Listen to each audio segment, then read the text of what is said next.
Ladies and gentlemen, it is time to experience the enlightening wisdom of the Supreme Master Ching Hai. Thank you, Master. Thank you, thank you.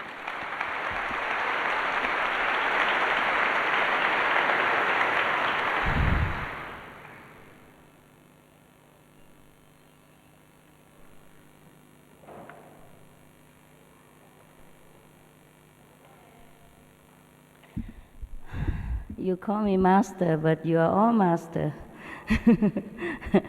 You just forget.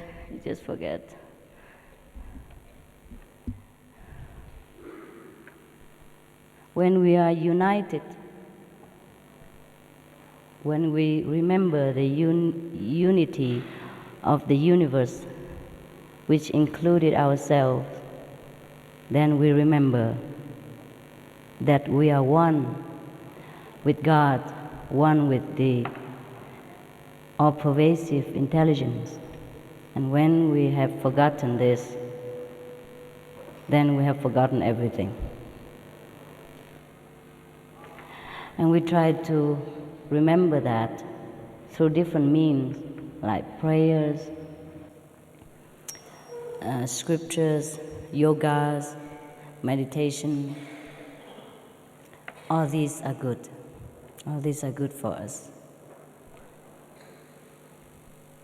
One day, we will truly remember that we are all masters. There's no one in this room or anywhere else who is not a master.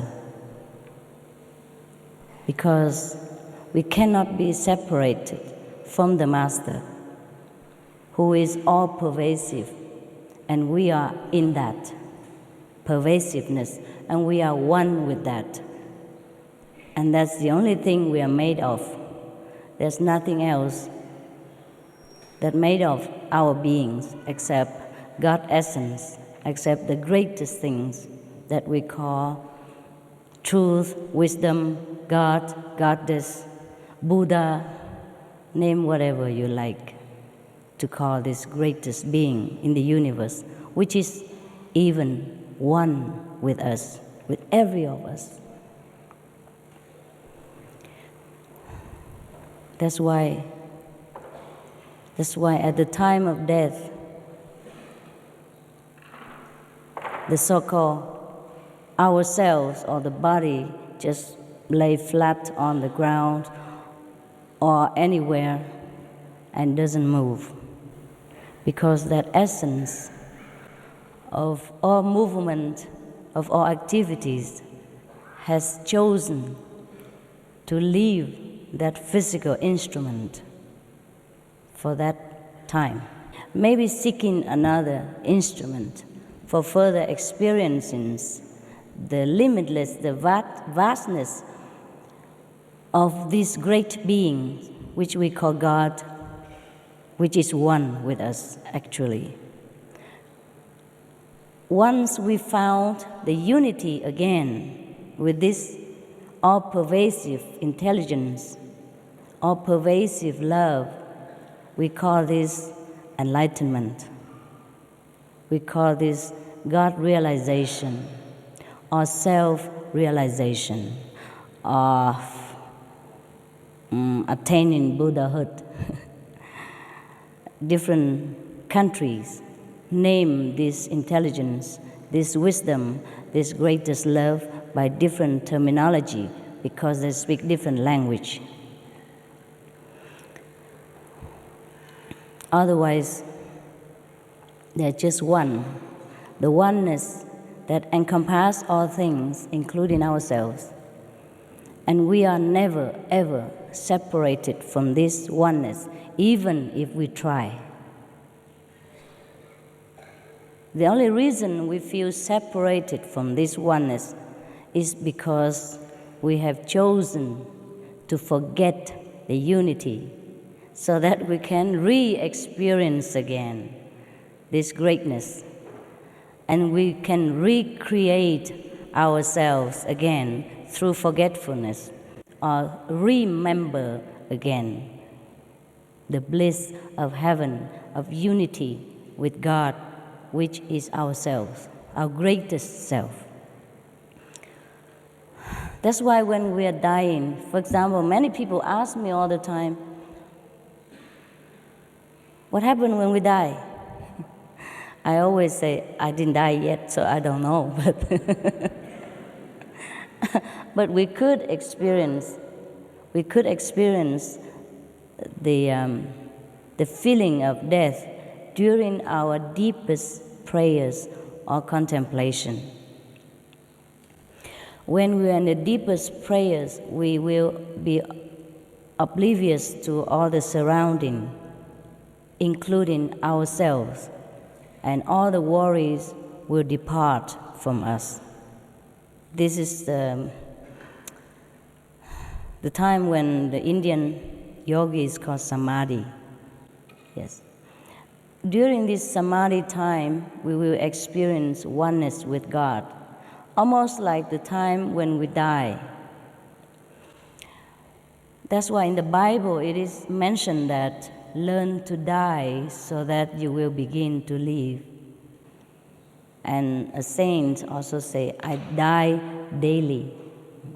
Whoever forsake the flesh for the spirit will find God, etc., etc. How do we forget or forsake the flesh? Every day we have so much problem of living, of survival. Every little things that we see around us, everything we encounter during our lifetime always try to remind us that we are a physical being. We are just a mere mortal, a weak, feeble human being, helpless in front of destiny. And how can we forget this? We can. We can if we practice. We can if we know how. It is very simple. Every one of us can do this. We have children from 6 years old, even younger than that, 5. They already experience oneness with God. They experience the feeling of forsaking the flesh and unite with the spirit, or visiting heaven while living. It's just like I'm coming to Africa to visit your beautiful country. And then tomorrow or next days, I will go back to another country or back to where my house is. It is as simple as that. We could visit heaven and go back to earth again. Not by the body, but by our own essence of being. We call it the soul or the spirit, which is always one with God. The body is just like a focus point, so that the soul can pay all the attention there in order to gather some earthly experience that he wants to experience, so that he can temporarily, if the soul is a he or a she, we have to say something. Okay, she or he want to experience something in this material existence, then that soul or that part of that great beings of God has to focus on some point. Focus so much so that he can forget completely about his oneness with God. At that moment, we're born. We say we're born in the physical world and we have a body. And so long as the soul or that part of God consciousness still concentrate on this focus point of the body, or whatever body he chose to focus on, we say that that's a he, that's a she, that's a human being, or that's a what. Actually, that part of the soul, or we call individual soul, has never left the whole of God consciousness. So we have never been really born, or we have never to die. But we could have chosen, we could choose to forget completely about God, about the whole unity of ourselves, and just focus on this physical being. Then we would never experience Godhood, even though God is all over us, everywhere. But if we choose to be awakened, to remember, then we can. We can forsake our attention for a while. Don't focus on this physical being for a while. We focus back to the unity. Then we can find God. We realize that we have never left God. Then we one with God, and we are always never separated from God.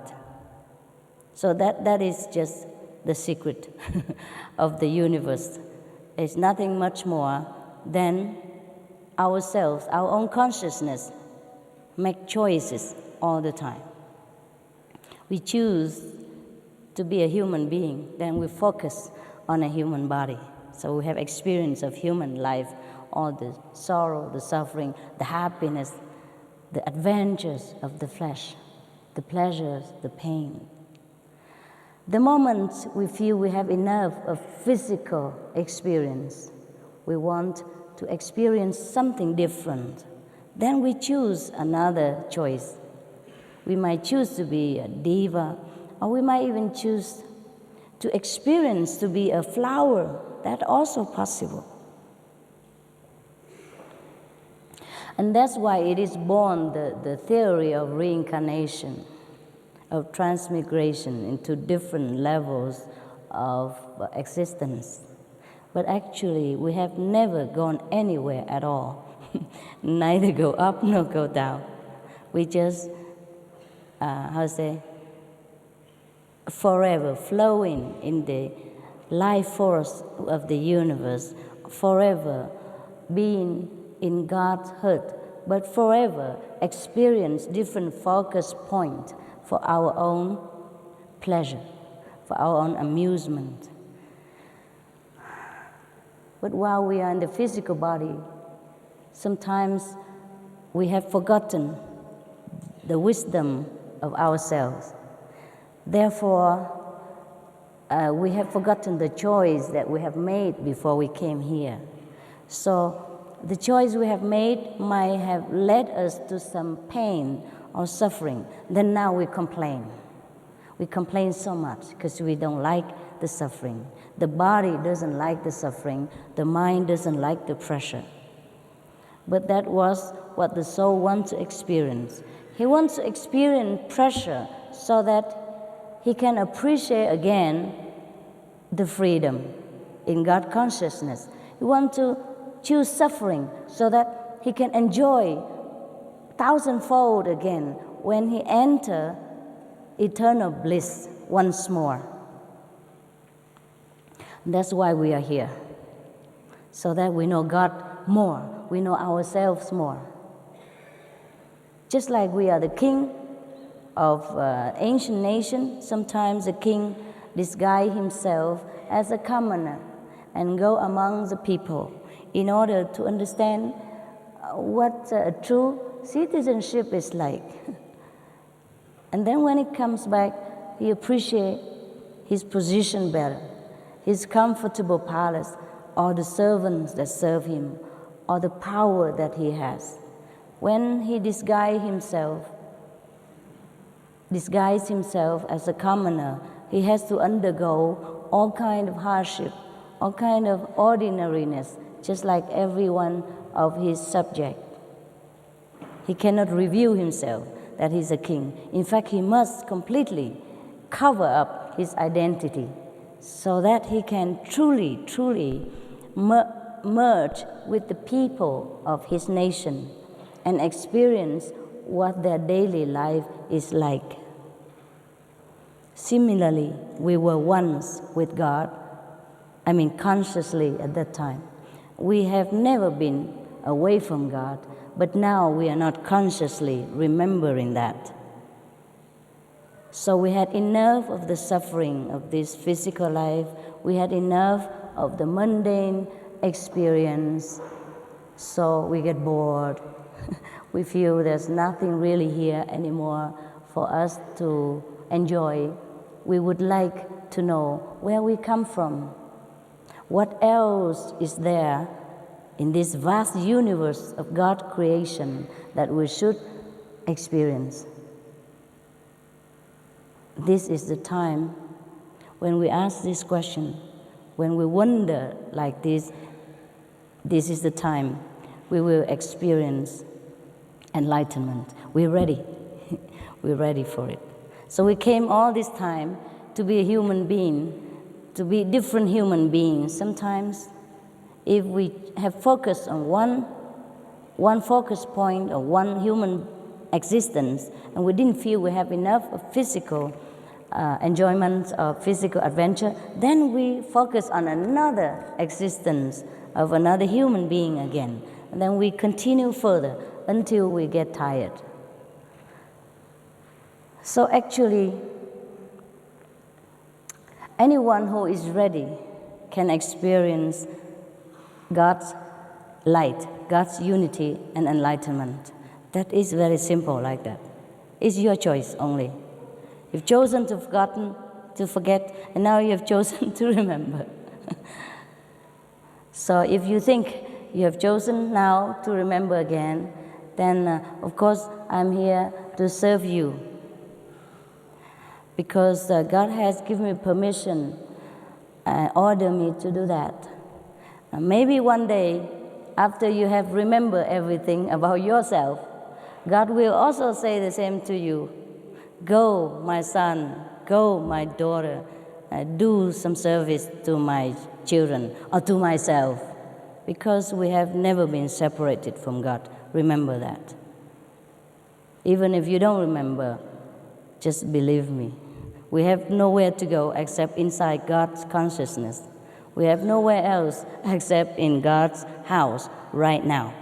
Everywhere He encompasses every being in this universe. All the flowers, the sun, the moon, the star, the planets, the galaxies are all inside God. There is nothing that escapes Godhood. So even if we are not enlightened, we are all right too. There is no hell actually to go to.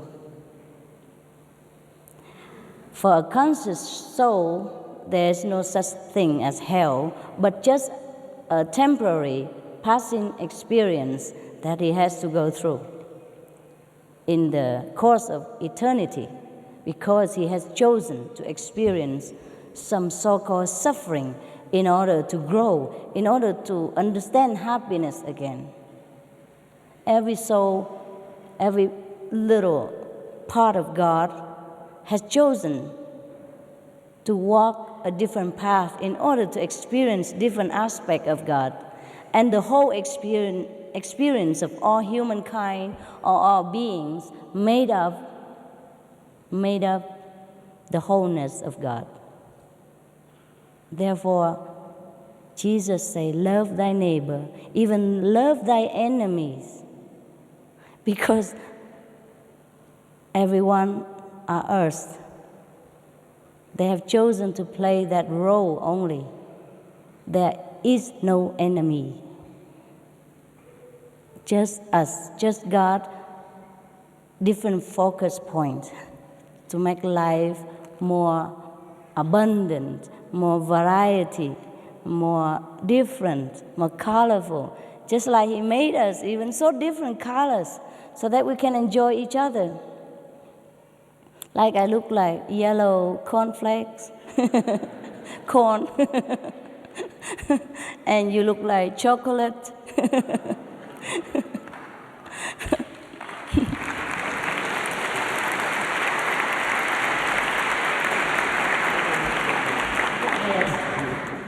And you look like icing, you know. Christmas icing, yes. Because God is colorful. Just like he made all different flowers, different colors, even fruit. From the same soil, we obtain many different fruits and different flowers. They're all different colors. The African people chose to always wear colorful clothes because inside, I think they feel that they are very close to God. They're so happy, they know this is...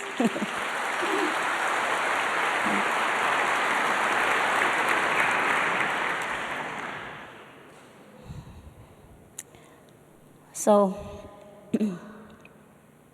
there is not really anything mysterious or difficult about finding God or finding our true self, because we have never been anything else but God, God's essence, one with God, or God's children, God's offspring, a spark of God, a part of God.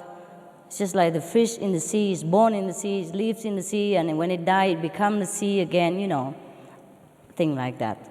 So we have never run anywhere. I just want to tell you the good news that I have found out, that we don't have hell to go to. We never be forever condemned in that eternal darkness or suffering. There is no such thing as eternal suffering, because there's only eternal love. The problem with us now is that we have to change our thinking.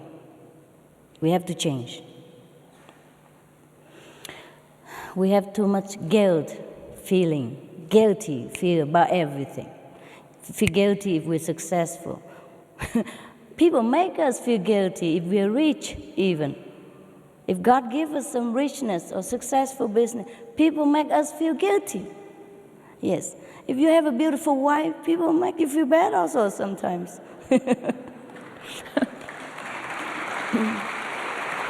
Yeah. They come around and ask you, how did you get to know this beautiful woman? Or they will ask her, what did you see in that guy? Huh? He's so ugly. Thing like that. Yeah, it's none of their business. They make you feel bad. Yes, they make you feel guilty if you have a lot of money. They make you feel guilty if you are successful in political or business. This is the things. Because they also make you feel guilty about the things you do in your bedroom with your loved ones. Yes, I'm sorry. This also ridiculous. You lock your door already, you close the curtain, they still make you feel bad in here. Okay. You're just expressing your love in different way, right? And the whole world is feeling guilty about so many things because we have been taught that way. This doctrine is never right. So Jesus has to come, Moses has to come to set us free. Set us free not just by his sacrifice, but by the teaching, telling you that God is all loving. Knock and it shall be opened. Ask and it shall be given unto you. But where do you knock? Yes, we couldn't even knock anymore. We're too weak. We're burdened with guilt and fear from this revenge for God. There's no such thing as revenge for God. He is revengeful. He's like us, like you and me. War God. You do something good to me or else. This is not God. Can you imagine such a God? We don't need to worship such a small-minded, narrow person. If he is really a person, if there is a God like that, we should not worry about worshiping him.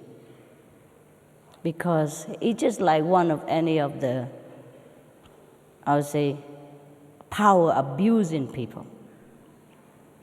Even in this planet, think about it. You have children, or you have wife and husband. Sometimes your wife make mistakes, your husband stray a little. You still forgive him. You still hug him and, okay, I forgive you, don't do it again.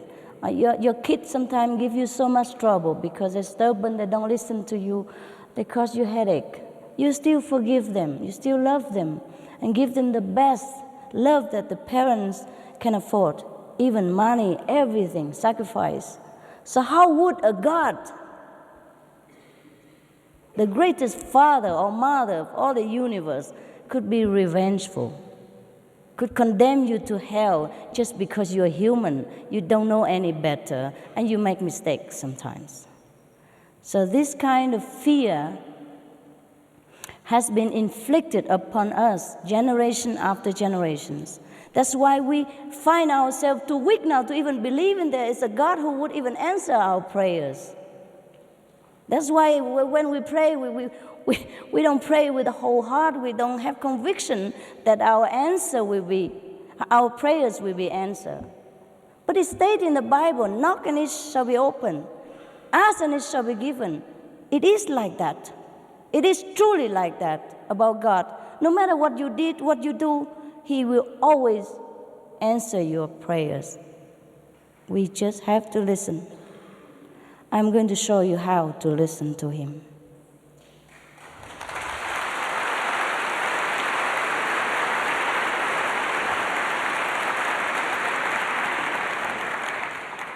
This we have to change, our way of thinking. We have to believe from today that God is all forgiving, all loving. Even if you don't believe God is all forgiving or loving, you believe Jesus has come here and he has sacrificed for you. And I'm going to show you that what he said is truth. I'm going to show you that really there is a God, God Father, God Mother, or Buddha, whomever you believe. Allah, even anyone that you call his name by all your love or your beauty or your faith, that is the God who is always loving, never, ever, ever criticize you, even for one fraction of the second. Anytime you turn to him, no matter how badly you have done in your life, he will open the door immediately. That's why we call this way immediate enlightenment, because it is immediate. And every day you can re-practice again and again until you completely remember that there's only God, one thing in this life is God, and he's everywhere. And then you'll be happy.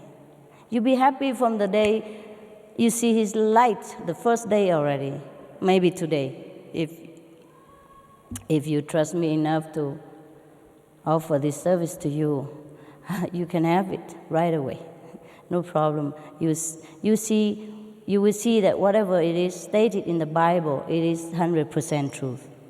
Like Moses has seen God, Jesus has been one with God, so that he's always been the Son of God.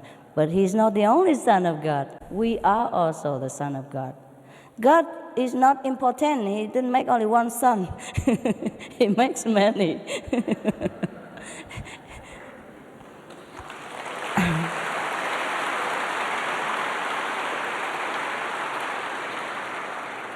It just, Jesus has remembered. He has remembered the highest self of his connection with God. He has remembered the whole thing, and we have not remembered. That's all. There were two sons of the king. One has been wandering all over the land and has forgotten that he is a prince. The other stayed with the father and remember that he's a prince. Both are princes, yes. No difference. One day he remember, he come back, it's the same, yes.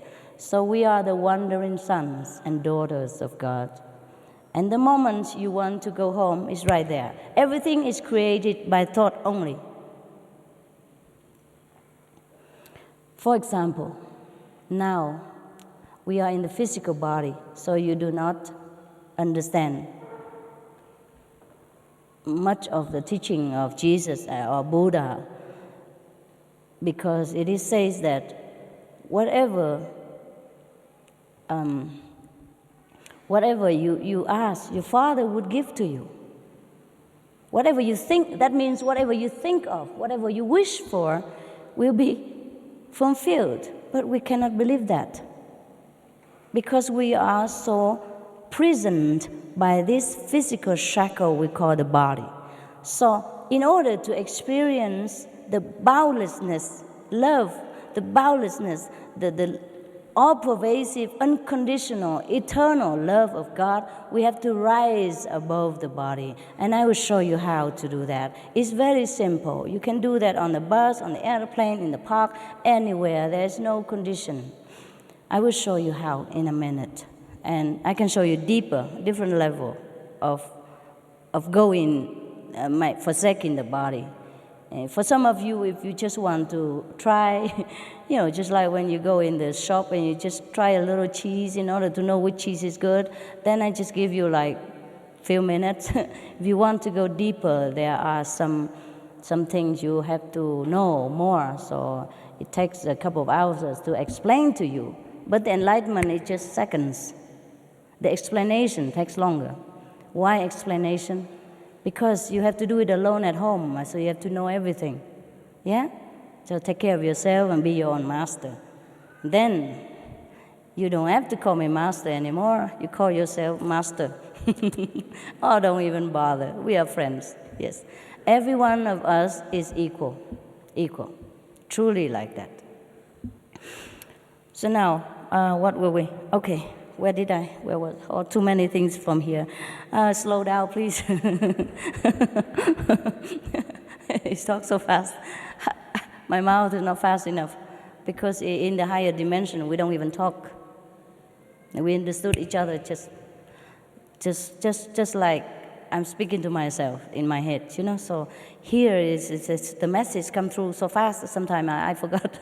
I couldn't catch up. Where were I before? Did I say something else before that? Rise above the body, right? Okay. The reason we do not know we are one with God and everything we wish for or remember will always be right in front of our nose is because we are shackled in this physical body. So to rise above the body, there is a way to do that. So we can even contact Jesus, contact Buddha, contact Mohammed, whomever, the past masters who has left the physical environment and enter another dimension. So in order to see them, we enter their dimension, then we see them. It's very simple, okay? I want to see African people the most, I come here. And I want to see English people, I go to England.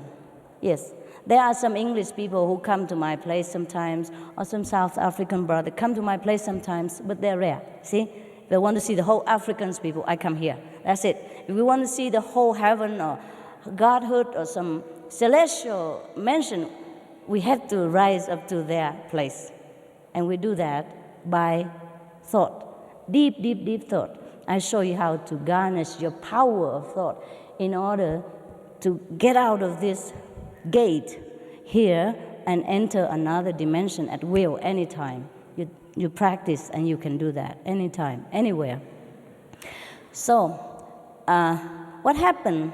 Why the saints say that we have to learn to die so that you begin to live? Is that because if you learn to do this deep contemplation on deep thought prayers, then we can enter the dimension of the celestial being. And it's just similar to the moment of death to many, even ordinary people.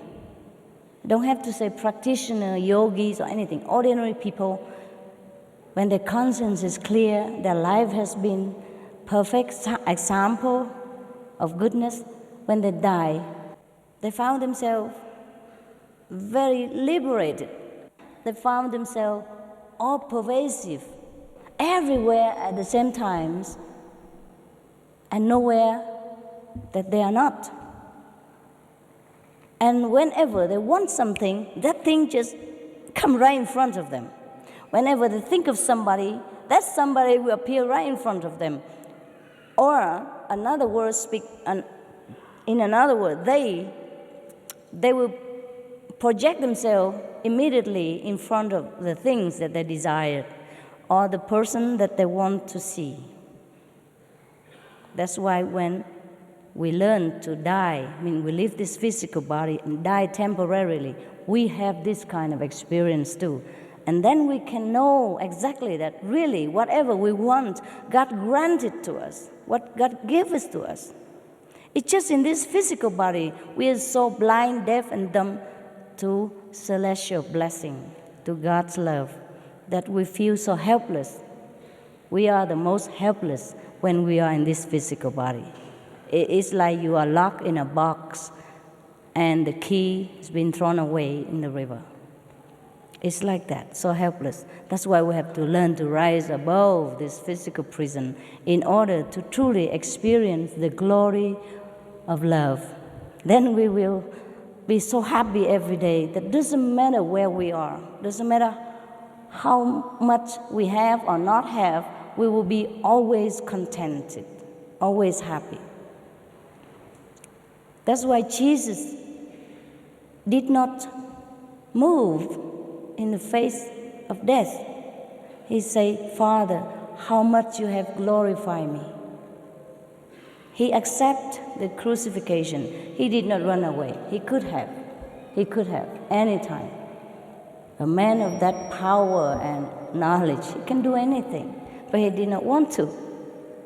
Why should he run away from something that he knows can only make him feel more glorified, more happy, more liberated?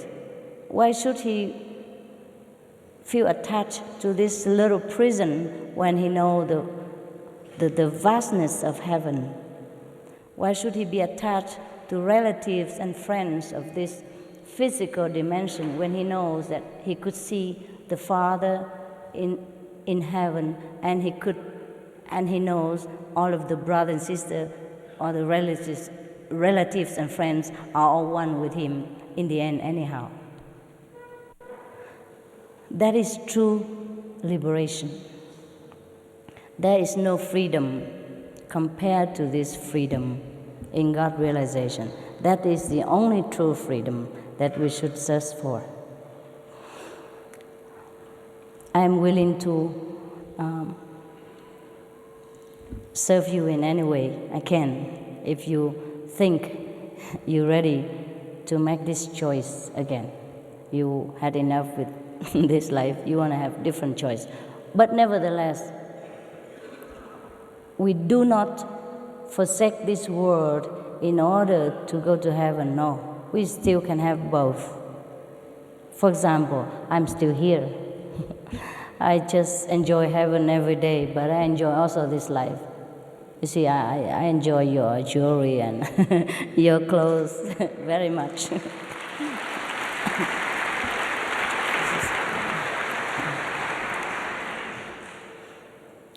Sometimes people who are spiritual, if they choose to be successful also in this life, they can also be successful.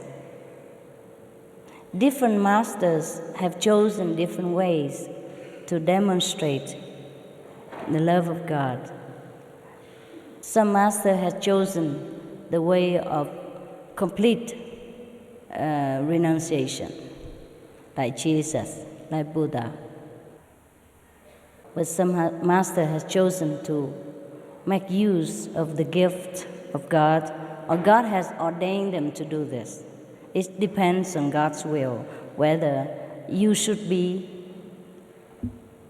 very rich materially as well as spiritually in this life, or you just be rich materially and not spiritually, or just spiritually and not materially. Everyone has walked different paths, but we are walking to home, toward God's dimension. And this is what we are here for. In case you ask me what's the purpose of human being, that's what it is. And thank you very much for your attention. If you have any more questions, I'd be pleased to answer. Then I can show you how to remember God.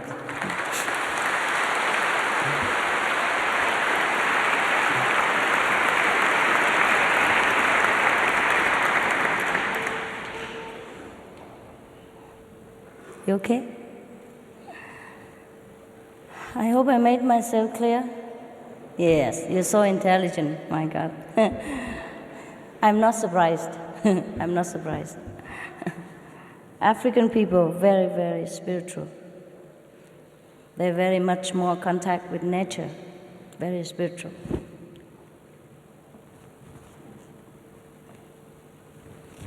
Any question already? Dear Master, what is the benefit of following a master? Is it not perhaps a better prospect to be self-determined and to follow one's own path to enlightenment and to sort out one's own karma? What's the benefit of following the master? Is that right? Yeah. And also if one can sort out your own karma, or if you need a master to sort out the karma. Yeah. Actually, in a way of speaking, you call me master, but I told you already, I'm going to remind you that you are the master. That's all there is. And the karma and all that will go away as soon as you realize that you are the master of the universe, that you're one with God.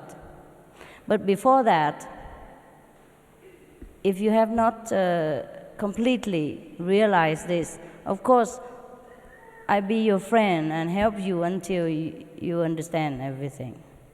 And you can call me master, or you follow me. You don't have to follow me, because I'm not here in Africa forever. Just follow the instruction so that every day you can contemplate deeply inside and then find God. And then one day you will completely understand. You might even completely understand today. Depends on how much intense of your choice to go back to God. So you don't have to follow anybody, not even any physical or celestial being. You follow yourself. I'm just showing you how, showing you some instructions so that because it's not that you don't know, you have forgotten. Because we live in this world, we're so much busy with the survivals and everything, try to bury us under these worries and suffering, and then make us so busy and perplexed that we have forgotten. So I have already got out of the mud. I can pull a rope and get you out, and then bath you again, and you become just like me again, all clean, beautiful. Can the convenient method of meditation offer you as much as initiation? It's the same. Yeah, Kuan method. Can the convenient method show convenient you? Method. Yeah, can it show you? Differently, a little differently. The convenient method is for convenient, yes. Some people, they cannot, like for example, they cannot be vegetarian completely, or they have not decided whether they should go like part-time or full-time. They just want to try a short period of time every day, yeah? So of course, the benefit is not as great as when you go full-time, yeah? So, but the convenient method will offer your own liberation in this lifetime. Whereas if you practice Kuan method and get the full initiation, you could even help many other people, including your 5, 6, 7, 9 generations to be liberated. Yes, the more money you earn, the richer you become. Huh? How can you explain Adam and Eve? Should I explain about them? Look at yourself and you know. Look at ourselves.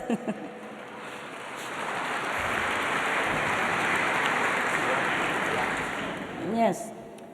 If you do not stick to being vegetarian after initiation, what happens?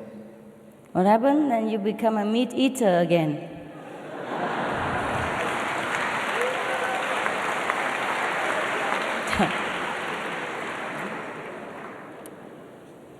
After initiation, how do we communicate with you if you are not here? I'm always here. I'm always here. You will see that. Sometimes you see me in your house. If you concentrate enough, yes. Besides, you can write to me. You can email, write letter. Nowadays, very convenient. But the best communication is inside, because we will be reconnected again with the whole universe. So whatever problem you have, the whole universe knows, and of course I know, because I'm also connected in a network. So whenever you ask something, you have the answer right away, okay? But in case you're still not sure in the beginning, you can always write to me. But the answer is always inside, yes. There's a connection, yeah? 24 hours telephone service, no charge. Yeah, that's the wonder of being enlightened.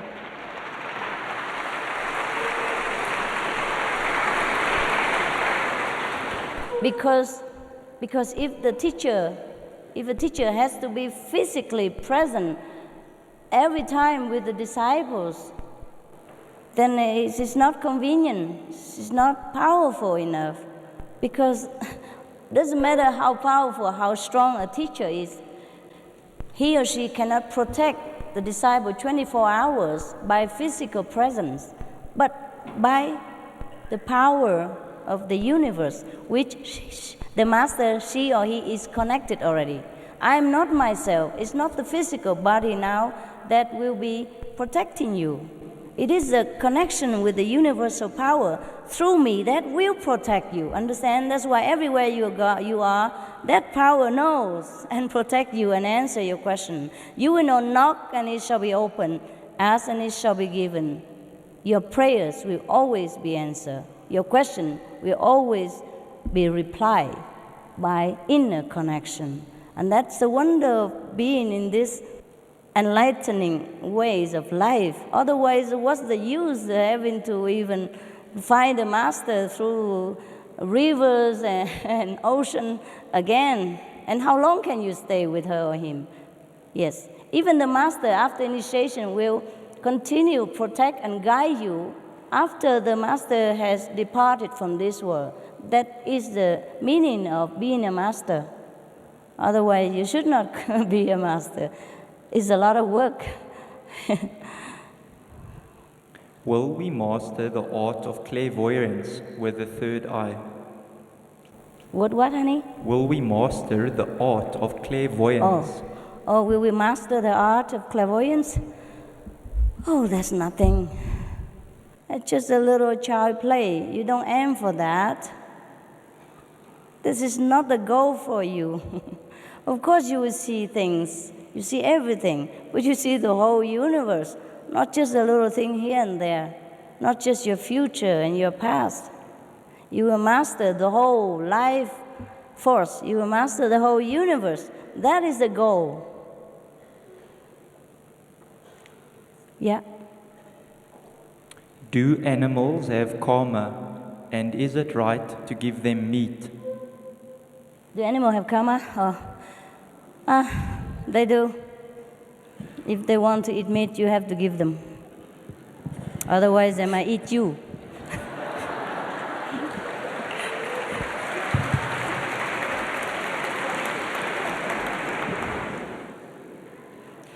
I want to understand the violence. Is that it? Yes. Well, then study it. Read it. Yes, I know. It is difficult to understand because a lot of stories and terminologies in there are kind of mystical. Yes, unless we have the same level of consciousness, we find it very difficult to understand. So just get enlightened, yeah? Stay around and I show you how to enter into the true experience of the Bibles. Because the Bibles, many are recorded of the experience, enlightened experience of the past practitioners, spiritual practitioners, yes?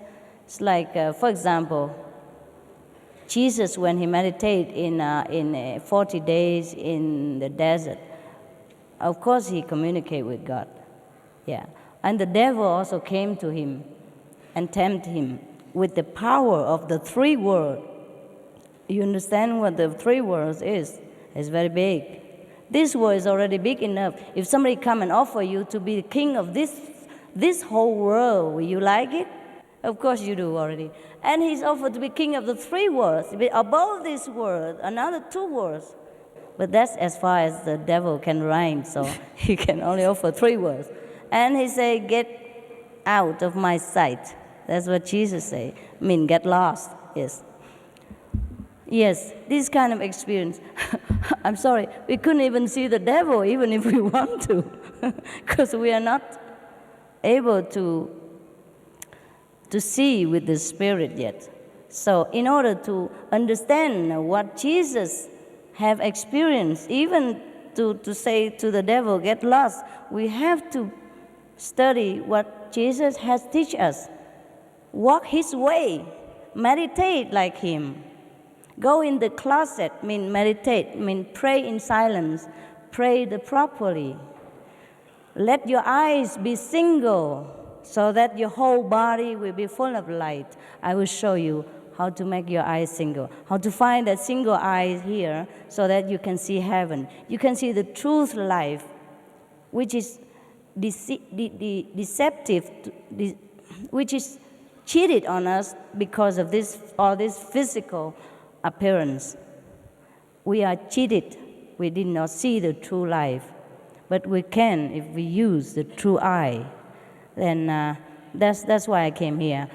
I will show you later, yes. Master, is it important to be a vegetarian to be enlightened? It is important. It is important. Because first of all, we have to practice love in order to beget love. In order to be all-pervasive, loving like our Father, we have to love all beings.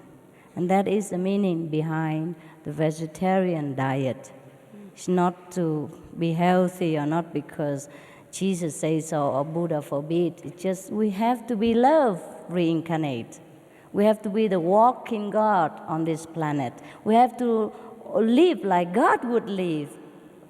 So in order to be near God, God doesn't punish us. It's just light beget like. If we want to be near to something, we have to go there, the same direction. So God created all beings and that let them die naturally. So should we. If we couldn't create, at least we do not destroy. The first commandment in the Bible is, thou shalt not kill. It didn't say you shall not kill animals, humans only. It says thou shalt not kill. Anything killed is killed. Yes.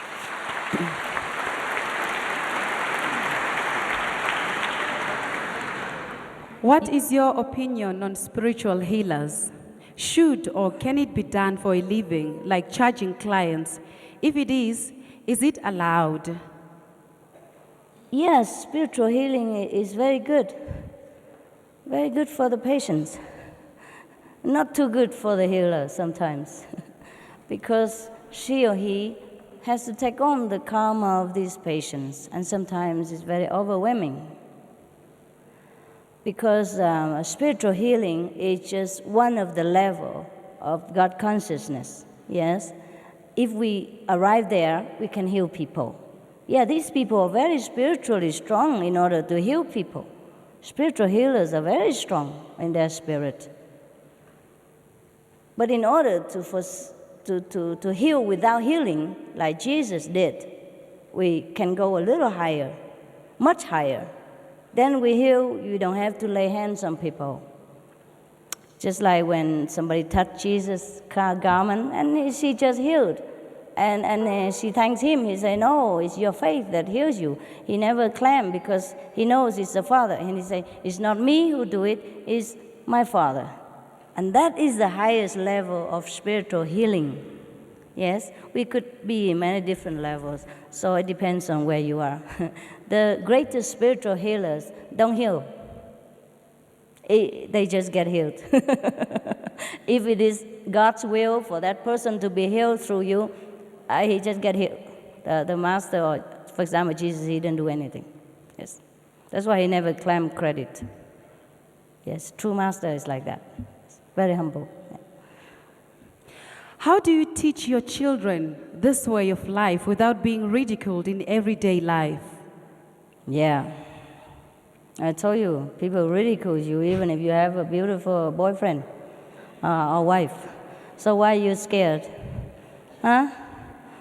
This life has been led in a wrong direction for a long time. That's why we are what we are now. So if we could not change the whole world, at least we change ourselves, change our environment, change whomever we can influence. If our children want to lead, to go this way, it's our duty to lead them, no matter whoever say. You have to walk the way of Jesus. People stone him, curse him, label him, crucify him. Did he give up his way? No. So, we are Christian, we are whomever, we walk the way of God. All right? And we have to be an example to other beings. We cannot follow them because they're erring already, they're mistaken. You must be the torchbearer, you must change. And somebody else might change also. They might not accept at first, but they come home and think about it. Oh, this way seems to be better. And then later they say, oh, it is definitely better. Okay, I follow. See? That's why we still follow Jesus now, 2,000 years later, because that's the only way to live our life. We follow, but we don't practice. We should practice more. Yes. Is God within us? Is the subconscious mind? If not, what is it exactly? Yeah, God is within us. It's a consciousness. God also without us. God's everywhere. God is yourself. I want to feel the power of God, but I don't know how. Can you help me? I want to be strong and faithful. Yeah, only when you see God, then you can be strong and faithful. You cannot believe something you don't see. I'm sorry.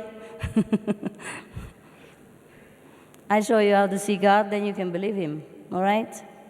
God is light. God is the love you will feel during the contact with him, during your meditation, during the time that you reserve for him.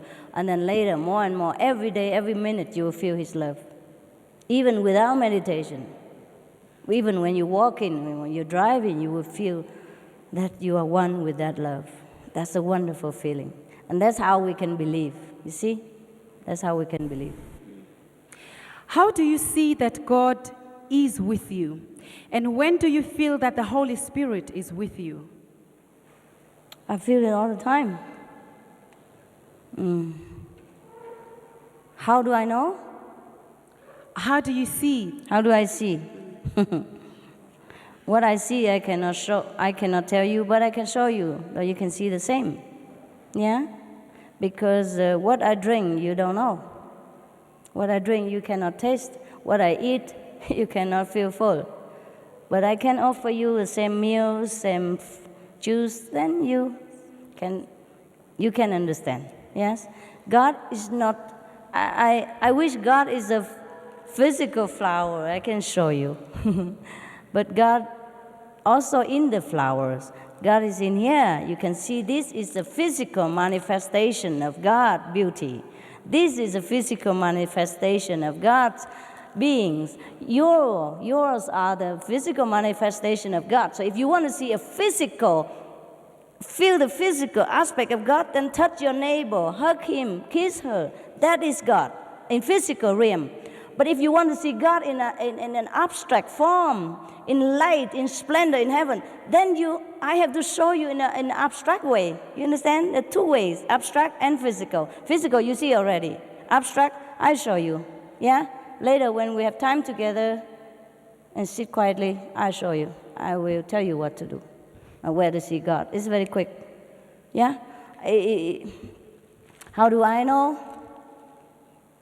If I love somebody, do I know? If I sit here in Africa, do I know? To know God is like that. Very, very clear. There's no mistake about it. I just can only show you by yourself. But I cannot show you in physical because this is a different aspect of life. Okay? Yes. Master, I ask you to show us what is the right way of praying. Yes, I'll do that. After all the questions finished, if there are, okay, I will offer you 3 kinds of service. Number 1 is a public service. After all the questions is finished, you sit here with me and experience God, okay, for a while. And you continue at home if you want, 10 minutes, 5 minutes, anytime you want. The number 2 is a convenient method. You meditate like half an hour every day. All right? Number 3 is the full conscious effort to realize God. That's initiation.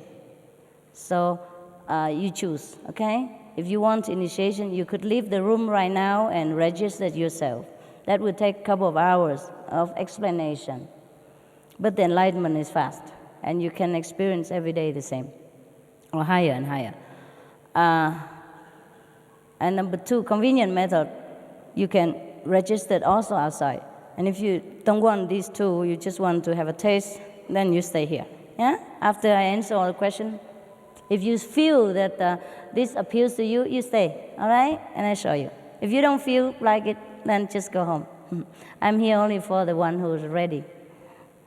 How different is spirituality from your method? Is God with us or a part of us?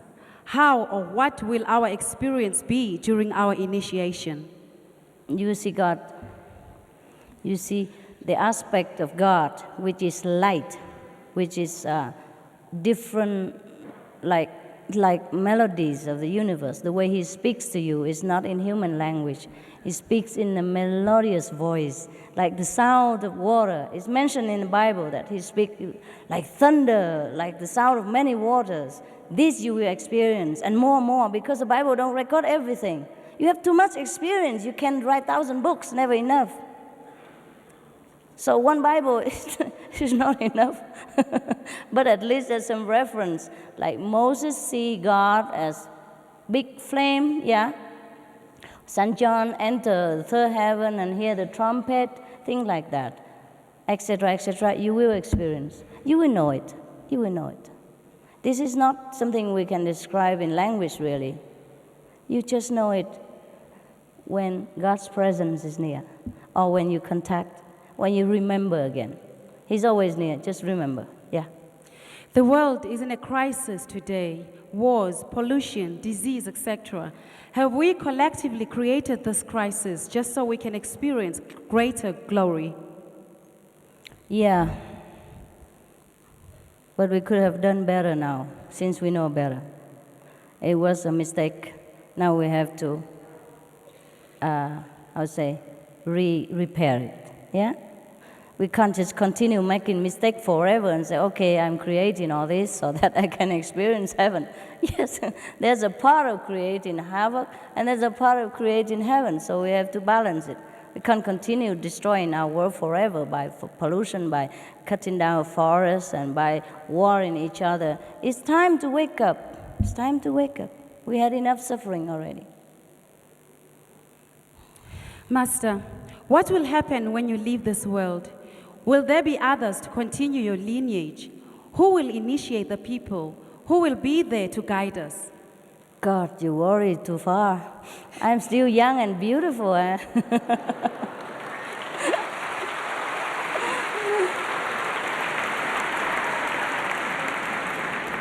that time you will know. Yes. Okay, God will decide. God will decide whether there is someone to continue, and He will let you know. If you're ready, everything will be known to you. If you're not ready, even if 10, 100 master comes, it's no use. Yeah? If you're ready, everything will be known to you.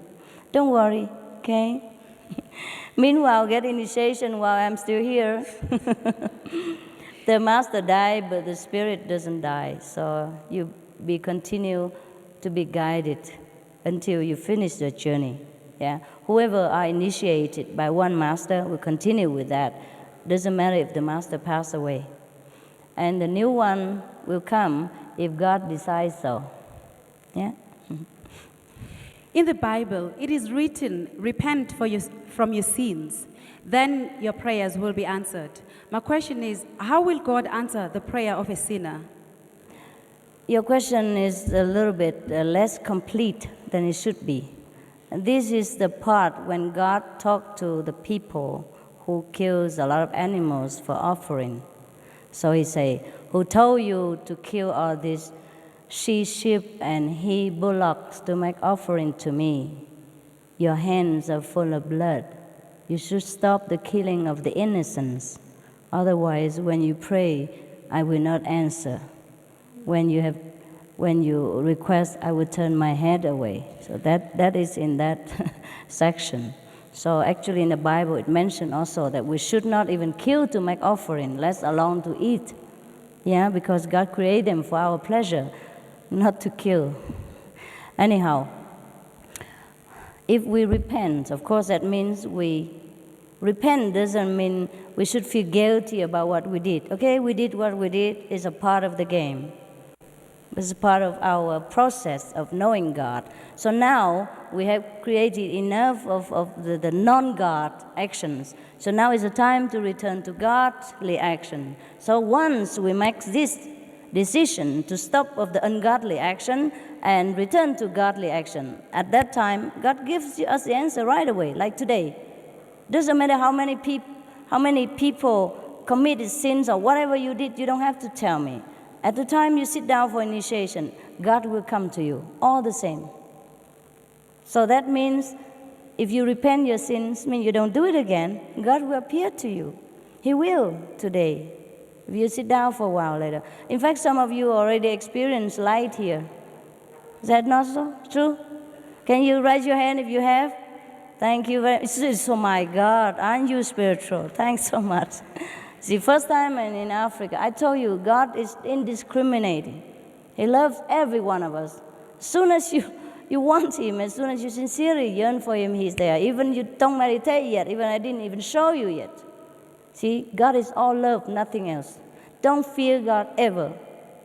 He always loves us. As long as we want Him, He comes. He loves us. He blesses us.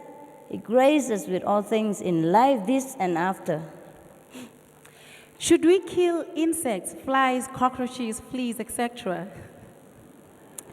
Yeah, you can kill the little ones, but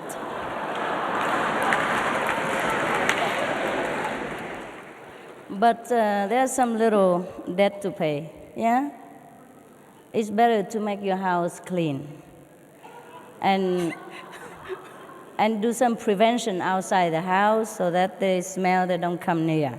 So you don't have to actually kill them, all right? Because God doesn't punish, but your conscience feel bad. When you kill something, You feel, my God, he's so little, so helpless. And I kill him just like that. Even though you don't feel it much, your conscience will awake at night sometime and feel something biting you, and that's the ants. Or the cockroach coming reminding you, you shouldn't have done that. Yes. Can you explain what are dreams or dreaming? Okay.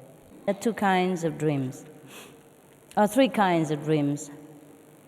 One is some like a clairvoyant kind of warnings or prediction of the coming event for you. That is when you're in very deep sleep and more aware of your future or the past, okay? Another kind of dream is that whatever you wish in the daytime or you think of much in the daytime before you sleep, it will appear in your dream. Just a leftover of the impression of the daytime. And the last kind of a dream is just nonsensical, whatever. No meaning. Just collect all kind of garbage in your brain, and when you sleep, it's too full, it just like leak out. Yeah? Okay. In the Bible, we read that Abram's sons slaughtered animals for their father. Was it a sin?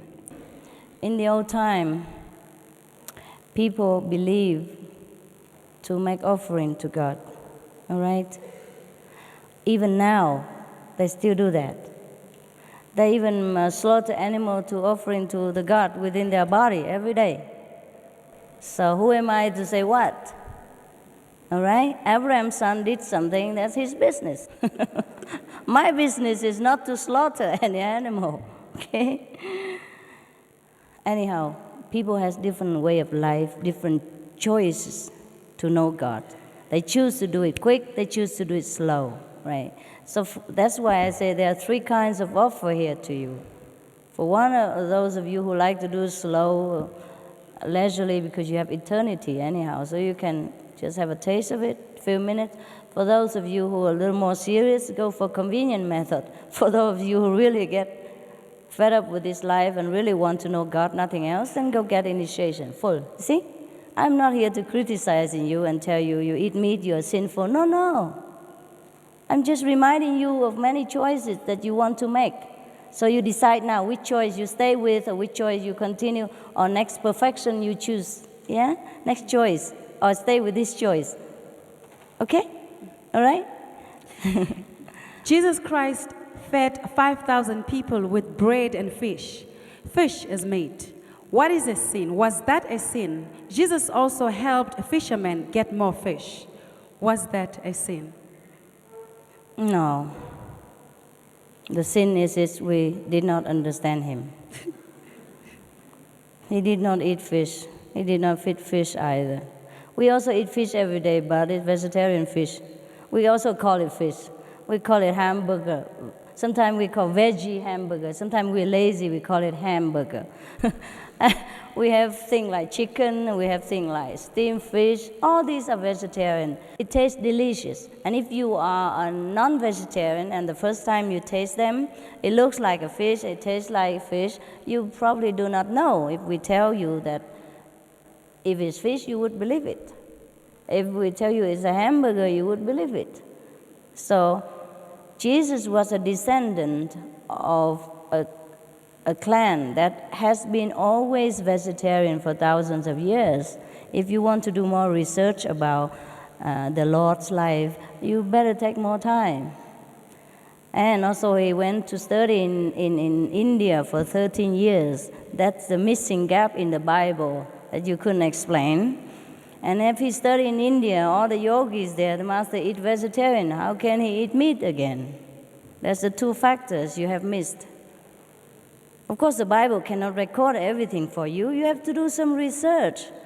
Yeah, the church don't want you to be lazy and put everything on the table. You have to be creative and long for. If you long to know the life of Jesus, you have to research yourself, read more books and history and facts and more new findings and all that. Yeah?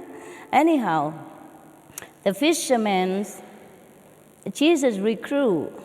He did not tell them to fish again. He said, come. I teach you how to fish men. No? Yeah, it says, put down the net, I teach you how to fish men. Okay? But since they are fishermen, Jesus used the term as a fisherman sometimes to talk to them. Just say, okay, today we catch a big fish. Means I have a good person to get initiated. We say the same thing sometimes. Also, yes, because why do I understand all this? Because I have direct teaching. If you want to understand, you also need the direct teaching. I told you I will show you how to get direct teaching from Jesus. Then you can argue with him, and he will tell you he doesn't eat fish. A poor master. Yeah, everybody tell him he did that, he did this. He tell you different, but you couldn't hear. So similarly, you remember how difficult it was for Jesus, how many people harass him and persecute him and his disciples? So they have to talk in code, yeah? So today we have a big fishing time or something like that. Oh, let's go out fishing. Because if he really need fishing, he wouldn't tell his 12 disciples, say, come, forget it, I teach you how to fish men. Now you know, okay? Okay, thanks.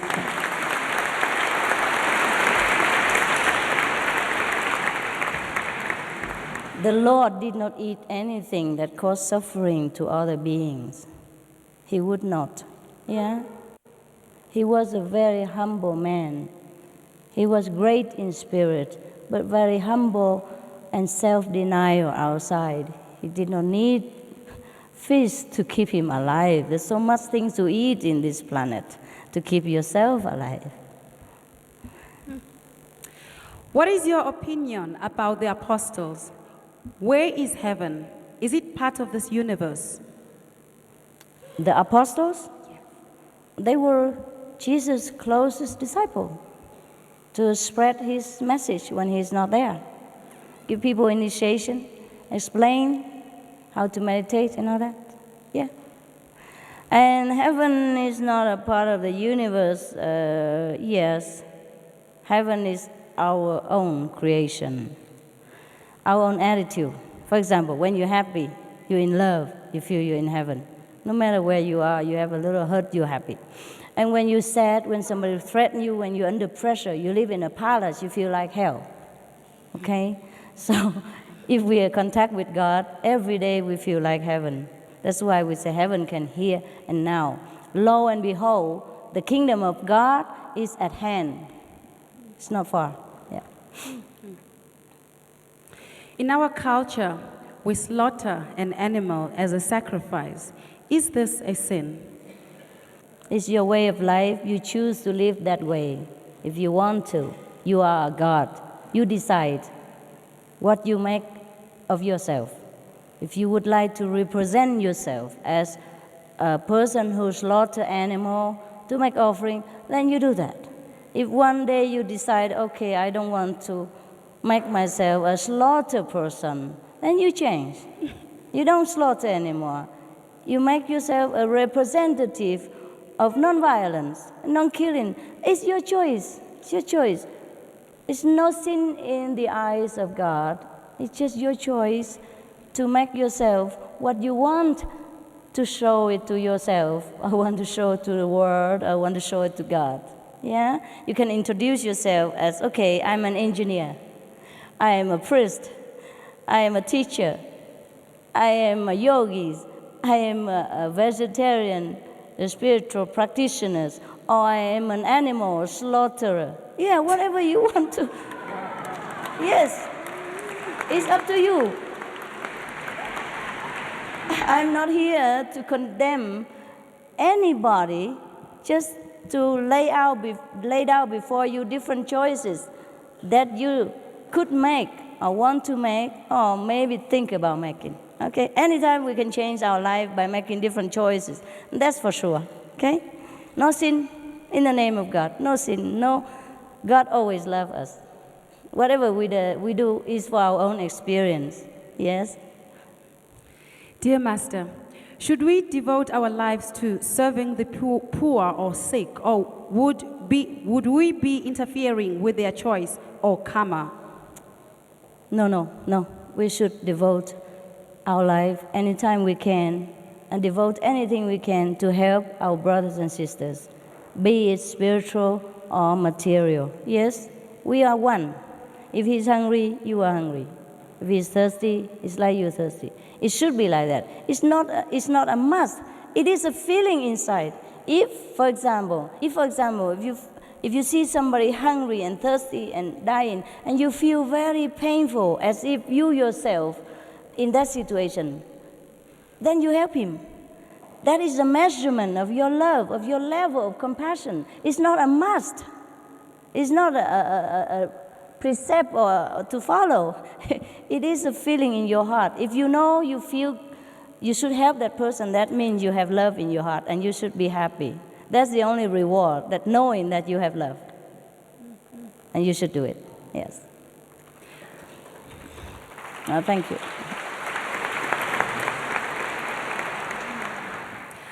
I feel a lot of love, but trapped inside me. Can you help me spread it around the universe? You spread it. It's your love. If you love, do something. If you love, just like if you love a boyfriend or girlfriend, tell him you love him. Do something for him. Give her flowers, hug, kiss, make love, do whatever. So the same, if you love all human beings, then do something about it. Do something you think that would let people know that your love, or shower them with your love. Do it. You know what to do. You have God inside you. Do it honestly with your feeling. Everyone does it differently. I cannot tell you what to do, okay? As you said, there is no hell after death. What happens then to those who do not follow instructions and the scriptures of the Lord? What happened? They have to learn again the lesson of love. Maybe they have to learn it in a hard way, and that we call hell. Yeah? He has to go through also suffering in order to understand that the suffering is no good, and that he not do it again. So in a way, he be in a hospital kind of way, so that he can heal the part that it was sick. Yeah? Anyone who inflicts suffering upon someone else, he's sick somewhere in his spiritual being. So after he get healed, he become whole again. Yeah? So there's no hell, no sin. There's just a way people chose to live their life that leads to different consequences. That's why in the Bible it tells you, whatever you sow, so shall you reap. Yeah? Judge not, so that you will not be judged. So if we don't want to sow a bad consequence in the future, then we have to sow if we don't want to reap the bad consequence of the future, then we have to sow good seed right now. See? That's why the Bible gives you guidance, like, okay, shall not kill, shall not commit lie, shall not steal, things like that. And make it guidance through our lives so that we reap the better fruit for the future. If you have faith in God, why should we suffer and our prayers cannot be answered? Because you have to rise up to God consciousness to know this. Yeah? And then you be content. Even when you come back to this physical life, after you have seen how much God loves us, through the spiritual knowledge, you come back to this life, you don't complain no more. You know everything, why this happened, why that happened. Everything is for our best benefit. We'll be always grateful every day, okay? You have to know God first, yes. Yeah. How important is 10% of whatever you earn important to God? How important? How important? Yeah. It is important because you love. It's your love. It's not the 10%. It's the love that goes with it. It's the love to share whatever you have with other people who are less fortunate. That's important. When one raises above the physical body, how would it be possible to differentiate true situation from, e.g., hallucination? Yes, there is a way to differentiate. I will teach you at the time of initiation. But only people who want to go deeply into the spiritual dimensions should learn too much about all these things. Just the convenient people and all that is not really, because you don't meditate too long, you don't go too deep. So it's not very risky. Yeah, bigger business, more risk. So we have to show you the way to protect yourself. Yeah? But if you just meditate 10 minutes, 20 minutes, it's okay. There's nothing to bother you. You just relax, calm your mind, you do better business, sleep better, eat well. That's it. Know God now and again. There's no danger. Okay? Is it necessary to attend church every Sunday so as to be reminded, or one can still remember oneself by communicating with God by heart? By heart, yeah, if you can. If you can communicate with God by heart, you can pray in the closet, the way it is stated in the Bible. Yeah? The church come after Jesus. The church is an organization that gather people who have faith in God and who want to pray together. It's similar to like our group. Every Sunday we gather together in one place. It could be called church too, but we call it a meditation center. And we meditate the whole day that day, just to remember God intensively, more than other days, because we're always busy every day. So that's the meaning of really going to the church every day, to get more communication, deep communication with our true self, with God. But if you, and it's stronger, when you meditate together. If you want to sleep, you see the neighbor is sitting straight, you feel ashamed, so you also sit straight. That's the purpose. And you help each other in collective energy. But if you already know God, everywhere you sit is a church. Yeah? You should go to church every day inside, not just Sunday. I want to know, where is the true secret of God? And being a vegetarian, can I smoke marijuana? Yeah. Marijuana is vegetarian, right?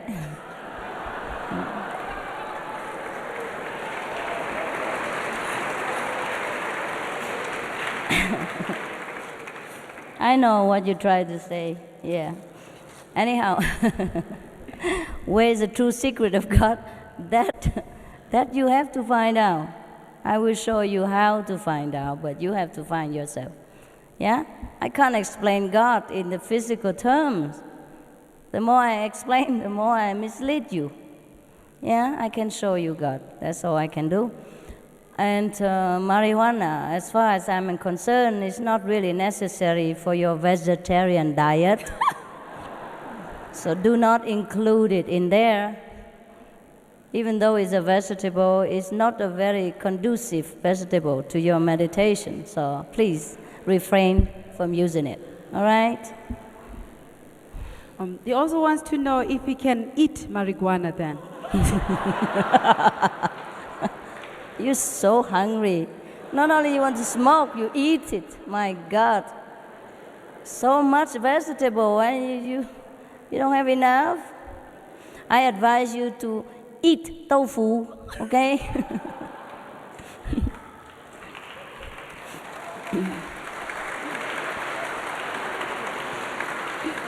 Yeah. You can fry spinach. It's better for you.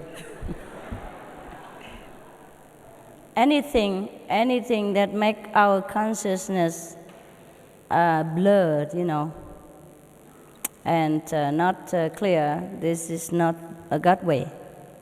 God's way, no need physical aid, no need anything, because God is God. You can't change him, you can't make him come nearer, you can't bring him where you want just because of marijuana or anything else. You can only know God. That's it. And pure, simple, know God. Just concentrate. Forget the world and concentrate on God's side, then you see God. I just show you how. That's it. There's no need for anything. And the vegetarian we eat, it's just because we just have to eat little of something to sustain this body. So do not go too deep even into too much of vegetarianism. Anything we eat to sustain the body, enough nutrition, keep our spirit alive, that's good enough already. Okay? We're not here to eat. We're here to know God. All right? Question from the same person. Am I poor because of my thinking or my belief? We are poor because of our belief. But it's too late now. Okay? Our planet has been led into believing that what we've been sinful and we've been punished for our sin and all that stuff, and so we should live a rich life here. But before this era, we have a golden era. Have you heard about it, right? In the golden age, right? Long ago, okay. In that age, people know God, believe in God, because they see God, they feel God's love. And at that time, there was no teaching such as a revengeful God, jealous God. Oh, there's no such teaching as hell, because everywhere was heaven. But then some bad people has invented this kind of fear so to control the population. And slowly, slowly, this fear creep into our consciousness. And we begin slowly to believe that we are sinful, we are bad. We couldn't know God because we are forsaken, we're born in sin, we always sin, and everything we do is sin, blah, blah, blah, blah. So our consciousness has become conditioned that way. That's why we also fail in our business. We became poorer, we became deprived of many comforts, including material ones. But it's a little too late now to change drastically. The whole consciousness of the planet have been ingrained into this way of thinking. But it's not too late for you. If you're ready to change it today. Believe what I tell you and experience the love of God within you every day. Then you will see how your life changes. You will know God is really love, and whatever you ask for is already there. Okay? What is the difference between your way of meditation and talking or praying in tongues? Because it is said that talking in tongues is talking to God. How true is that? Both are true. Different levels of understanding about God. Yeah? Okay. In our ways, we don't talk even. We don't even talk with the mouth or the tongue. We don't use anything of the physical instruments. We go direct to heaven, enjoy the carefree life without this physical body. Yeah? And God doesn't speak to us in the human language. He does also sometimes. But we don't speak it out loud, or we don't need to do anything. We just communicate. And we understand in a godly way, celestial way, which is a silent way. Yes. Dear Master, what are your hardships that you have experienced in your walks of life? Please share with me. Wow. I do not consider really anything a hardship, even though in those moments I do complain, or like all of us, I complain. I say, why? I don't like it. But of course I know it is good for me. Yeah? Any hardship would strengthen our spirit and determination to find God, to let us know that as long as we still cling to this physical, ephemeral existence, we always will encounter hardship. There's no hardship in heaven. So whenever we leave this body during meditation or deep contemplation, go to heaven, we experience all bliss and beauty. And then when we come back even to this physical body, still some blessing left over so that our life become even smoother and better. So even hardship is just a blessing in disguise. Yeah, no problem. I can write a book about hardship, but why? I'd rather write a book about the blessing that I enjoy. Dear Master, thank you for your wisdom. How would you choose a successor to continue your physical work here after you leave us? I haven't decided yet. That is up to God to decide. When the time comes, the Lord will let me know. Yeah? And I'll let you know. Maybe. Or you have to find out yourself. Yeah? Okay, if I have one, I will write it down, okay? Name, place, date of birth, then you can identify him. He probably have a nose in the middle, 2 ears. You can find him or her, whatever. But I haven't decided yet. Okay, I haven't found one yet. Sorry, you hurry up. And maybe God tell you that, okay, you are the successor. And then you tell me, huh? Who is the devil? Where does he come from? Where will he eventually end? Why does God not destroy this devil? Is the devil part of this oneness you are talking about? Yes, he is part of the oneness. He works for God. Wow. So that we know what's right, what's wrong. So that we know to resist temptation. So that we can improve ourselves and go nearer to God. All right? There's no such thing as devil, actually. Just trial, just test, just training. We train ourselves. If we want to train ourselves in a hard way, we chose our way of life in a hard way before we're born. To train ourselves, to experience the things that we want to experience in order to find God in our way. Yeah. Dear Master, tarot cards, auras, Reiki, healing, is this bad, even if it's done for the benefit of others? No, it's not bad. I told you everything's different levels of understanding about God. Yeah? The nurse is not bad. The doctor is not good. They're just working in different ways. Yeah? Different jobs. But if you want to be a doctor, then you have to stop being a nurse and study more. That's what it is. All right? Become the healers without healing. Like Jesus. Yeah? Okay. How do I overcome all these problems I have and get my focus back and be forgiven for my wrongs? I would love to change my life and be a good man again. Yes, then change it. First, whatever you don't like about yourself, change it. Yeah? For example, you used to tell lies, now don't. Just tell the truth. You used to take things from people, you stop that and you give your things instead. Yeah? Or get initiation, get enlightened. Is there such a thing as bad luck or curses upon you? And when does it ever set you free? Nobody can curse you. No bad luck can harm you. If you choose to walk the other way, right? Just walk the other way. Walk the way of God, then all bad lucks will leave you. But sometimes, because the karma you have already created, so the consequence still linger for a while. Okay? Just bear it. We don't live here long. Don't worry.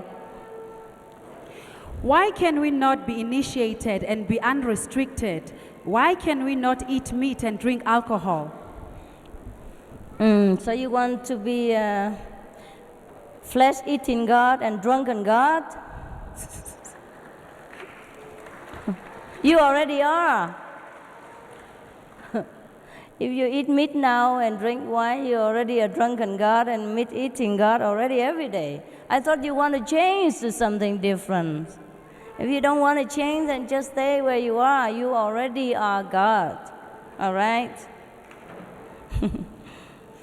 But if you want to change to a higher level of yourself, then have to leave a little of this lower kind of substitutes to find a more noble, higher intoxication in the love of God and more refreshment in the flesh of Jesus. You understand?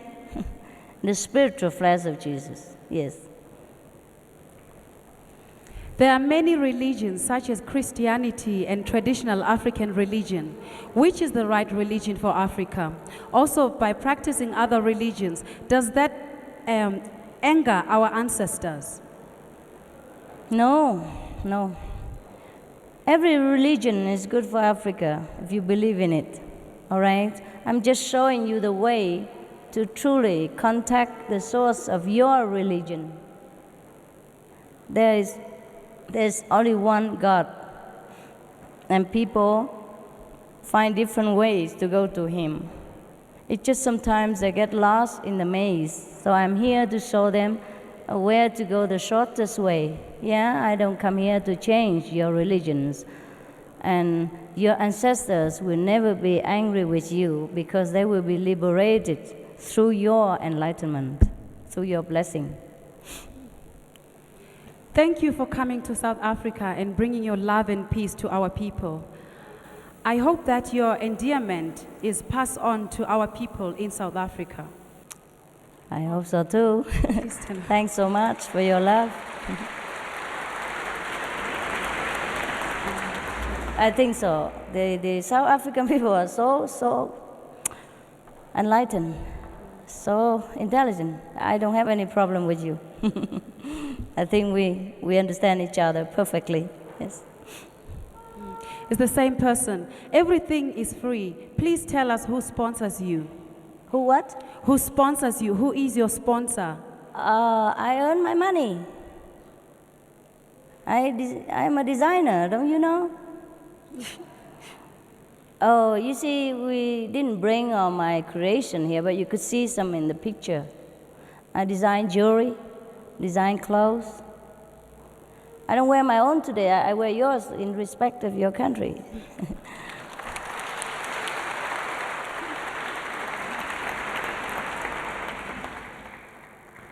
In the Bible, it says that you must earn your own living by the sweat of your brow. So that's what I do. Yeah? Apart from sharing with you the blessing that God has permitted me to do, I have to also earn my upkeep for the physical needs. Yeah? I need transportation. I need car, I need airplane ticket, etc. So I earn the money just like you do. Yeah? And I share whatever I have with other people. Yeah. Apart from what I need, I have surplus. I share with other brothers and sisters. Yes. Nobody supports me. I support people. God supports me. Yes. When you gather together on Sundays, do you eat Holy Communion in remembrance of our Lord Jesus Christ? When I go to the church on Sunday? Yes. Yes, I do eat the communion bread, but the one you could not see. Yes, the real flesh of Jesus. I don't cut his flesh and eat, but I be one with him.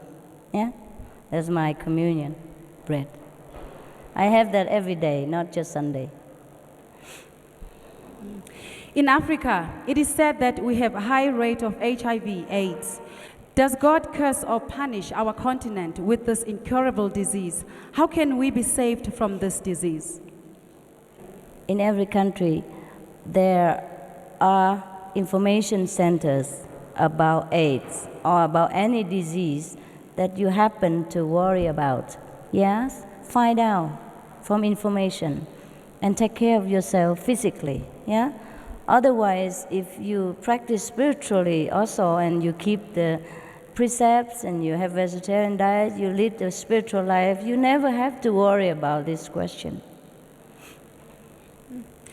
Is the golden age a sign of the second coming of Jesus? What is the golden age? The golden age is the time, like once or long ago, or many times ago, when we experience once with God and everything that we wish for is fulfilled instantly. We can experience golden age right now If we have this connection with God, every day is a golden age to the Kuan Yin practitioners. Yes. Please explain to me properly, where do we black people come from? Because we do not exist in the Bible. Is it true that we are cursed children? Please explain this properly. What children? Cursed. No. Are you kidding? You see? This is the doctrine of fear, the doctrine of separation, the doctrine of condemnation and humiliation that people long ago tried to inflict upon human race to divide us and to roll us. Because united we stand, divided we fall. And they know that. And not only, yes.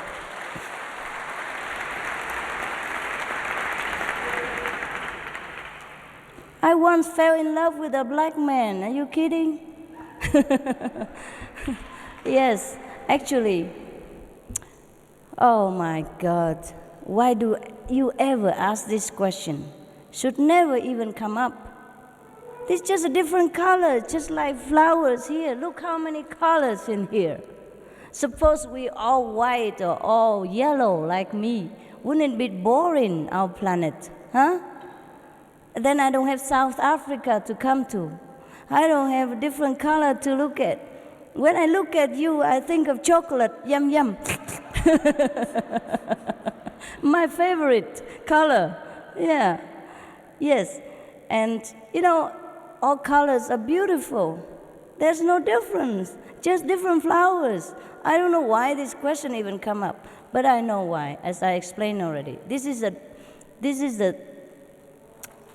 trap, this is the tricks of the bad ones, who try to get power over people. Not only they try to divide us from God, make God a fearsome person or beings, is revengeful and how you say, of punishing God, but they even divide us people as a whole, as a human race. Yeah, try to tell the white people that black are bad, and try to tell the dark people that the light-skinned people are evils. Yes, every generation we've been brainwashed into thinking like this, and that's how we've become like confused, and then we try to think again. Is it true what he said? Maybe it's true what he said. Tell me why the black people are cursed. Tell me why. One good reason why. Can you answer why? If you cannot answer, that means there doesn't exist the curse. What's the difference between the dark color or the light color, the yellow or the red? What is the difference in here? You know why you're black or you're dark? Because you're too near the sun. Hide yourself inside the house. No, I told you already. God is colorful one. He's artistic. He makes different fruit color. He makes different flowers color. So he makes different dogs color. He makes different elephants color. He makes different birds color. He makes different humans color. We should be happy. He's great. We are great. Yeah? Anyhow, I like chocolate, so I don't care.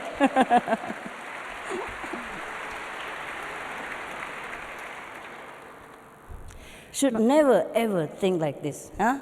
Never this question should arise in your mind. You are great. You have very, very long and deep spiritual tradition. What do you mean black people is not mentioned in the Bible?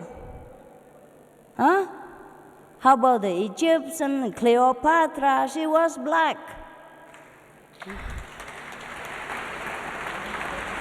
Yeah, Moses. Yeah? The Egyptian people, yeah? Where Moses was raised, they are also color, they're dark color.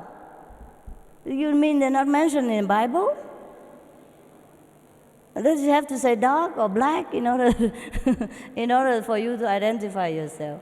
You are a human being. There's no black, no white, no yellow, nothing. We are God's children. Finito. Yeah. No problem at all. I don't see why. Any problem. I don't see why. How can you see any problem with the colors of the flowers? I don't understand this. Huh? You know what? You know what? In Holland, have you been to Holland? Any of you? Okay, some of you, right. Do you know in Holland they cultivate black tulips? Yeah? And they are the most expensive and rare because we don't have that many. See? When you don't have black, they have to create it. You see? Suppose we don't have dark people here, we have to create it genetically, matching in order to get a black one. And then it will be, oh my God, he's black. Oh my God. You know what I mean? It's like the tulips, the dark tulips. It's very dark tulips. It's not born like that. They match the genetic. They create it by scientific means. And I've seen a patch of them, beautiful, very dark and beautiful. And very rare because not the whole gardens are full of different colors. Just one little batch is black tulips, and they call the king of the night, or queen of the night, or something like that. Beautiful name. Suppose we don't have dark people here or chocolate people here, then we will be missing something. You see, and then we will have to try hard in a laboratory in order to create a black baby. And then we will hold it up. Oh, look at him. Isn't he beautiful? See what I mean? So God already knows that. He created for us. So we should be very grateful, happy, and proud. Yeah? Proud to be colored. You know how many? Yeah, thank you. Yeah, you do that. And I tell you some more. I'm sorry to talk long about this. It doesn't seem spiritual. But this problem has been too long, so it doesn't matter how long I speak, it doesn't seem long enough to erase the long-standing misunderstanding of the colors of God's creation. Yes, so I have to talk longer. What? I forgot now. What was it? Okay, the color. You know how much money all the people in other countries have to spend on the beach, how much suffering they have to lay in the scorching sun in order to get the color you have. Come on, you're kidding. I also have to lay in the sun sometimes to get the color that I have now. Otherwise, I'm too pale sometimes. So you are a millionaire, a walking inborn millionaire. Only millionaire in America or elsewhere can have the kind of color you have because they spend a lot of time and money in the sun. You know that? You know that. So next time, don't ask me this question. Tell yourself you're millionaire, born millionaire. No need to roast yourself on the beach for hours on end. It's a big suffering, to get the color of the people of African. Yes. Master, I want to know, when I saw your picture, something struck me. I had the feeling of coming here to meet you, in fact, to see you physically. And when you entered the hall, I did feel like crying. Is it because I was feeling you, or I was getting the fulfillment of knowing God? Could be that. Could be that you feel the God within me, that manifest in the love for you, because not that he cannot manifest within you also. He could. If you have chosen the way of God, he will manifest also. See, I have chosen to walk his way, so you can feel more obviously, because I'm with him. And then other people are more with the world, more worried about the world. I'm more about God. Therefore, you can feel more God's presence in such a person. For example, maybe me. So that's why you feel happy or you feel emotional. Otherwise, we don't know each other. Why should you cry when you see me? Why should you love me and want to shake my hand or hug me? Yeah? Must be something. Yeah? As you sow, so shall you reap. Be it the world or be with God. when we are with the world, we manifest more worldly atmosphere, and people recognize that more. And when we are with God, we are more radiating God atmosphere, and people feel that, because the God in you feel that. Yes. Okay. Thank you, Master, for coming to South Africa. We welcome you with open hands. Thank you. Thank you, everyone, for coming. And this is the end of the questions for now. Thank you, Master. Okay.